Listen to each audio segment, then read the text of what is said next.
Hello दोस्तों, राहुल रोजगार में आपका स्वागत है। आइए देखते हैं आज के रोजगार समाचार में क्या दिया हुआ है। जो लोग चैनल पर नए हैं, चैनल को सब्सक्राइब कर लें और इसे शेयर लाइक करें, वीडियो को अंत तक देखें। जैसे कि हमारी पहले हेडलाइन है कि 20,000 टीईटी का रिजल्ट रोका। 20,000 टीईटी का रिजल्ट रोका। राष्ट्रीय मुक्त विद्यालयी शिक्षा संस्थान NIOS से डीएलएड करने वाले 20,000 अभ्यर्थियों का उत्तर प्रदेश शिक्षक पात्रता परीक्षा यूपी टीईटी 2021 का परिणाम फंस गया है। हाईकोर्ट एकलपीठ के आदेश पर परीक्षा नियामक प्राधिकारी कार्यालय से इन अभ्यर्थियों को टीईटी में शामिल तो कर लिया था, लेकिन परिणाम घोषित करने के बजाय अब तक विभाग के एकलपीठ के आदेश के खिलाफ डबल बेंच में अपील करने जा रहे हैं। इस संबंध में परीक्षा नियामक के तैयारियां शुरू कर दी हैं और शासन से अनुमति मांगी थी। टीईटी में शामिल अभ्यर्थियों के परिणाम कोर्ट केस लिखकर आ रहा है। ये समस्याएं काफ़ी विद्यार्थियों में बनी हुई है। लगभग 20,000 विद्यार्थी ऐसे हैं जो कि उनके परिणाम में कोर्ट केस लिख के आ रहा है और इससे विद्यार्थियों की काफ़ी समस्या हो रही है। आइए देखते हैं और क्या लिखा हुआ है। लिखा है कि कोर्ट के आदेश पर परीक्षा में शामिल हुए अभ्यर्थियों अब डबल बेंच में याचिका करने जा रही है। प्रदेश सरकार इन अभ्यर्थियों के परिणाम में कोर्ट केस लिखकर आ रहा है। टीईटी में शिक्षक भर्ती में किया था मान्य। जो NIOS डीएलएड वालों को टीईटी और शिक्षक भर्ती दोनों में किया था मान्य। पटना हाईकोर्ट के जनवरी 2020 में फैसले के बाद राष्ट्रीय अध्यापक शिक्षा परिषद NCTE ने इस कोर्स करने वाले अभ्यर्थियों में टीईटी शिक्षक भर्ती में मान्य किया था। केंद्र सरकार ने निजी विद्यालयों में पढ़ा रहे अप्रशिक्षित शिक्षकों को प्रशिक्षण देने के लिए NIOS की ओर से डीएलएड प्रशिक्षण की व्यवस्था थी। यूपी में तकरीबन 1.5 लाख अभ्यर्थी ने NIOS डीएलएड से 18 महीने का डीएलएड किया था। आइए अब देखते हैं कि नेक्स्ट खबर क्या है। आयुष्मान में मुफ्त होंगी जांचें। जो आयुष्मान कार्ड PM द्वारा ये प्राप्त होता है, उसमें जो आयुष्मान कार्ड जिसके पास है उसकी जो मांगी जांचें हैं वो कुछ मुफ्त होंगी। देखते हैं क्या लिखा है। आयुष्मान योजना के तहत अब मांगी जांचें भी मुफ्त में हो सकेंगी। सरकार इस योजना को जांच का बजट बढ़ाने जा रही है। केंद्र की नेशनल हेल्थ अथॉरिटी ने राज्यों को इसका प्रस्ताव भेजा है। शर्त है कि योजना के 40% खर्च राज्य सरकार को उठाना होगा। और यहाँ पे कुछ दिया हुआ है कि मरीजों को अब पैसे में मिल सकेगी बेहतर इलाज की सुविधा। 8,000 के पैकेज की रकम सीमा इस योजना में बढ़ाई जाएगी। जो इस योजना के तहत जिसका आयुष्मान कार्ड बना है उनकी जांचों का कुछ जो जांचें हैं जो मुफ्त में होंगी, जो मांगी जांचें हैं वो कुछ मुफ्त में होंगी। देखते हैं नेक्स्ट सूचना क्या है। RO-ARO मेंस परीक्षा पहले दिन। RO-ARO जो मेंस परीक्षा हो रही है, आज पहले दिन 93% विद्यार्थी ही उपस्थित रहे। जो RO-ARO की परीक्षा है उसमें मेंस की परीक्षा शुरू हो चुकी है और 93% छात्र जो हैं वो उपस्थित रहे।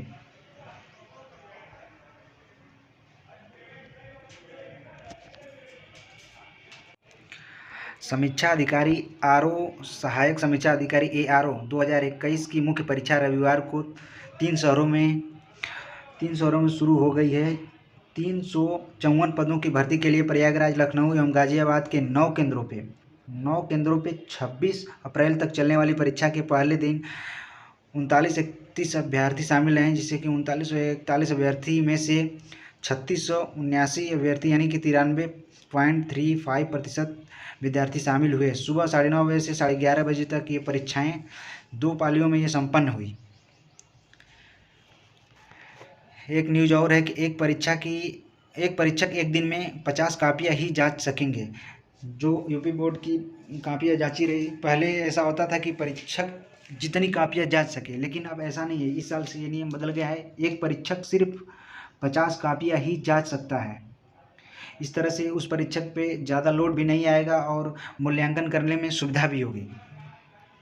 यूपी बोर्ड ने उत्तर पुस्तिकाओं के मूल्यांकन को लेकर गाइडलाइन जारी कर दी है। पहले की तरह एक मुफ्त कापियों के मूल्यांकन परीक्षक नहीं कर सकेंगे। एक दिन में 2 पालियां, अधिकतम एक परीक्षक 50 कापियां मूल्यांकन कर सकेंगे। शिक्षक की उपस्थिति को देखते हुए कापियों की संख्या कम की जा सकती है। अब तक शिक्षकों में कापियों के मूल्यांकन को लेकर होड़ मची रहती थी। अधिक से अधिक संख्या में कापियां जांचने के पीछे मकसद था पारिश्रमिक जुटाना रहता था। इस रेस में वित्तविहीन स्कूल में जो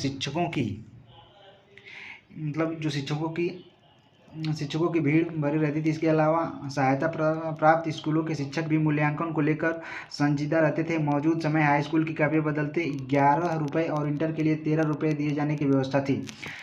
इस तरह से कहने का मतलब यह है कि जो शिक्षक हैं, पहले इन लोगों में कापियाँ जांचने के लिए काफ़ी होड़ मची रहती थी कि कितनी वो कापियाँ जांच लें। इन कापियाँ जांचने की 11 रुपये और 13 रुपये इनको मिलते थे, लेकिन अब सिर्फ 50 कापियाँ ही एक शिक्षक जांच सकता है।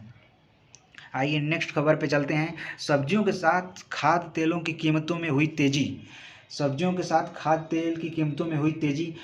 जैसे सब्जियों का रेट इस समय बढ़ रहा है और खाद्य तेलों के भी रेटों में काफ़ी इजाफा हुआ है। तो आइए देखते हैं। जो सरसों का तेल है वो 160 से 195 रुपये केजी हो गया है। जो रिफाइंड ऑयल होता है 110 से 160 हो गया है। और वनस्पति घी जो है, जिसे डालडा बोलते हैं, वो 170 से 200 केजी हो गया है। और तिल्ली का तेल जो होता है, जिसे तिल का तेल बोलते हैं, 220 से 260 रुपये प्रति लीटर हो गया है। और सब्जियों के भाव कुछ देख लेते हैं। शिमला मिर्च का भाव जो है 100 रुपये से लेके 120 रुपये हो गया है। गोभी फूल जो है 100 से 110 रुपये हो गया है। और तोरई 80 से 110 रुपये हो गया है। और बीन्स होता है वो 110 से 130 रुपये हो गया। टमाटर का रेट जो है वो 40 रुपये से 60 रुपये बढ़कर हो गया। भिंडी जो है 70 से 90 रुपये हो गई है। लौकी जो है वो 40 से 70 रुपये हो गई है। यानी कि महंगाई इतनी चरम सीमा पर बढ़ गई है और कमाई आदमी की कुछ नहीं है। बेरोजगारी इतनी काफ़ी चरम सीमा पे है कि आप लोग खुद से अंदाज़ा लगा सकते हैं। आइए नेक्स्ट न्यूज़ देखते हैं। 10वीं 12वीं में दाखिले के लिए आज से पंजीकरण प्रक्रिया शुरू। नई दिल्ली सरकार के स्कूलों में 10वीं और 12वीं में नॉन प्लान दाखिले के लिए सोमवार से पंजीकरण प्रक्रिया शुरू हो रही है। दाखिले के लिए विद्यार्थियों को शिक्षा निदेशालय के वेबसाइट से फॉर्म प्राप्त कर पास के स्कूल में जमा कराना होगा। पंजीकरण की अंतिम तारीख 4 मई है। दाखिले के लिए छात्रों को केंद्रीकृत प्रवेश परीक्षा कॉमन एडमिशन टेस्ट CAT देना होगा, जो कि 11 मई को आयोजित होगी। 13 मई को नतीजे घोषित किए जाएंगे। 11 मई को ये जो परीक्षा है वो आयोजित की जाएगी और 13 मई को इसका रिजल्ट घोषित किया जाएगा। 33% अंक प्राप्त करने वाले पर होंगे पास। इसमें 33% जो अंक प्राप्त करेंगे वो इस परीक्षा को क्वालिफाई कर जाएंगे। और इसमें कुछ महत्वपूर्ण सूचनाएं दी हुई है कि CBSE टर्म 2 से 10 और 12वीं टर्म के लिए निःशुल्क सॉल्यूशन वीडियो और हल सहित मॉडल पेपर के लिए ये QR कोड दिया हुआ है। आप लोग इस कोड को अगर स्कैन करेंगे तो जो सारा प्रश्न पत्र है, मॉडल पेपर है, वो खुल के आप लोगों के सामने आ जाएगा और इसे आप लोग प्राप्त कर सकते हैं। ये 10वीं के लिए है, ये 10वीं के लिए है, ये 12वीं के लिए, ये 10वीं के लिए है, ये 10वीं के लिए है। और जो ऊपर ये है ये 12वीं के लिए है। ये 12वीं के लिए स्कैनर कोड है। इसे स्कैन करेंगे तो दोनों मॉडल पेपर आप लोग के सामने खुल के आ सकते हैं। इस तरह से आप लोग तैयारी करके और दिल्ली विश्वविद्यालय में आप एडमिशन ले सकते हैं। पंचायतों के बढ़ेंगे अधिकार, महिलाओं को देंगे ताकत। ये ग्राम संबंधी जानकारियाँ कुछ अपने पास रखते हैं। पंचायतों के बढ़ेंगे अधिकार, महिलाओं को देंगे ताकत। अगले साल 15 अगस्त तक देश के हर जिले में बनेंगे 75 अमृत सरोवर। प्रधानमंत्री नरेंद्र मोदी ने कहा कि पंचायतों की ओर से अधिकार मिलेंगे, गांवों को विकास में महिलाओं की भागीदारी बढ़ेगी। उन्होंने केमिकल से धरती को बचाने के आह्वान करते हुए कहा है कि प्राकृतिक खेती से पूरी मानवता को लाभ मिलेगा। साथ ही कुपोषण एवं एनीमिया देश को बचाने के लिए जन प्रतिनिधियों को संकल्प लेने की आह्वान किया है। विकास की नई गाथा खिलेगा देश। मोदी ने कहा कि आज़ादी के एक अमृत काल भारत का स्वर्णिम काल होने वाला है। अगले 25 साल में देश को विकास की नई गाथा लिखेगा। इसमें ग्राम पंचायत की और आप सभी साथियों की भूमिका बहुत अहम है। देखते हैं नेक्स्ट खबर क्या है। छात्रवृत्ति परीक्षा में 97% उपस्थिति रही। जो एक परीक्षा कराई जाती है जिसे मॉक टेस्ट बोलते हैं और उन्हें जो परीक्षार्थी पास करते हैं उन्हें अच्छी खासी एक स्कॉलरशिप दी जाती है।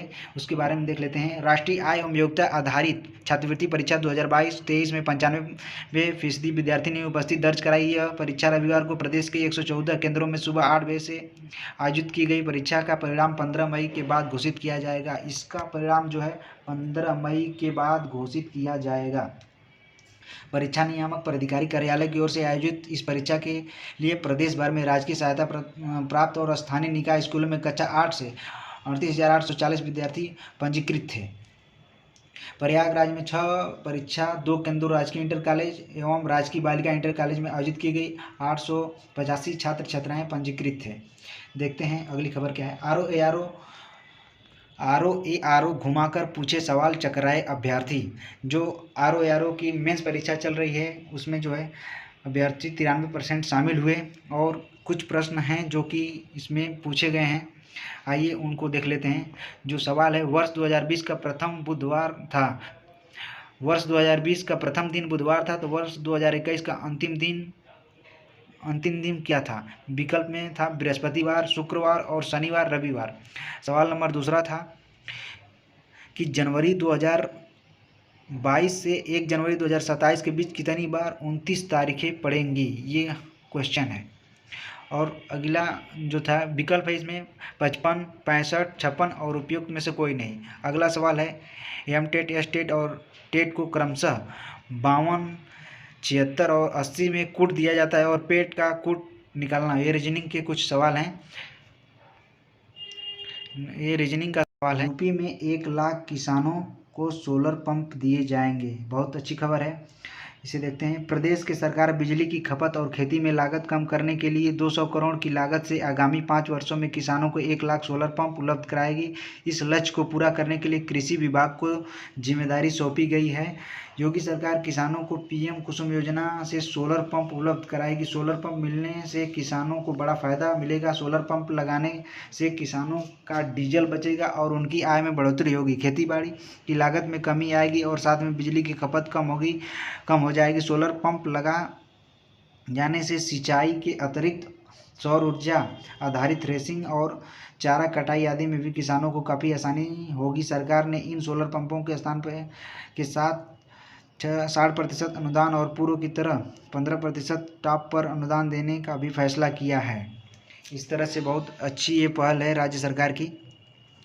इसे देख सकते हैं, जो कि सोलर पंप के स्थान पे 60% जो है ये मिलेगा। पहले 15% मिलता था, लेकिन अब 60% मिलेगा। ये बहुत अच्छी पहल है। देखते हैं, जैसे कि कुछ रोजगार संबंधी सूचनाएं हैं। ECIL में रिक्त पद। ECIL में रिक्त पद हैं। पद कितने हैं? 40। और इसकी आयु सीमा है, उम्मीदवार की आयु सीमा है 18 वर्ष से 25 वर्ष होनी चाहिए और 14 मई 2020 होनी चाहिए। इसमें योग्यताएं क्या है? उम्मीदवार AICTE भारत सरकार द्वारा मान्यता प्राप्त विश्वविद्यालय से full time BE, BTech, EME, CSE या मैकेनिकल स्ट्रीम में किया हो। अभ्यर्थी ने BE या BTech में 65% अंकों के साथ उत्तीर्ण हो। ये देख सकते हैं इसकी योग्यताएं हैं। चयन प्रक्रिया क्या है? चयन प्रक्रिया इसे आप देख सकते हैं। इसका चयन प्रक्रिया इंटरव्यू के आधार पर किया जाएगा। और भी कुछ इसमें दिए गए। आवेदन की जो अंतिम तिथि है 14 मई 2022 तक रखी गई है। आवेदन का माध्यम ऑनलाइन होगा। ये वेबसाइट है www.ecil.co.in। इस पे जाके आप आवेदन कर सकते हैं। फिर अगली भर्ती है CGPSC में नौकरी के मौके। इसमें कुल 20 पद हैं। आयु सीमा इसमें आप ये देख सकते हैं। आयु सीमा है 1 जनवरी से 2022 के अनुसार 24 वर्ष और 30 वर्ष से अधिक नहीं होनी चाहिए। छत्तीसगढ़, राजस्थान के स्थानीय निवासियों के लिए अधिकतम आयु 40 वर्ष हो। और जो योग्यताएं हैं इसमें आप योग्यताएं देख सकते हैं। चयन प्रक्रिया क्या है इसे देख सकते हैं। इसकी आवेदन की अंतिम तिथि जो है वो 14 मई 2022 तक रखी गई है। आवेदन का माध्यम जो ऑनलाइन है, इस वेबसाइट को देख के आप लोग विजिट कर सकते हैं। देखते हैं, इंजीनियरिंग प्रोजेक्ट लिमिटेड में भी 93 पद के लिए भर्ती निकली हुई है और इसकी योग्यताएं आप लोग देख सकते हैं। आयु सीमा क्या है, योग्यताएं ये रही, इसे आप लोग पढ़ सकते हैं। और जाके इस वेबसाइट पे आप जाएंगे तो इसका पूरा विवरण आपको मिल जाएगा। इसका माध्यम ऑनलाइन होगा। आवेदन की अंतिम तिथि जो है 11 मई 2022 है। पूरा वीडियो देखने के लिए बहुत बहुत धन्यवाद।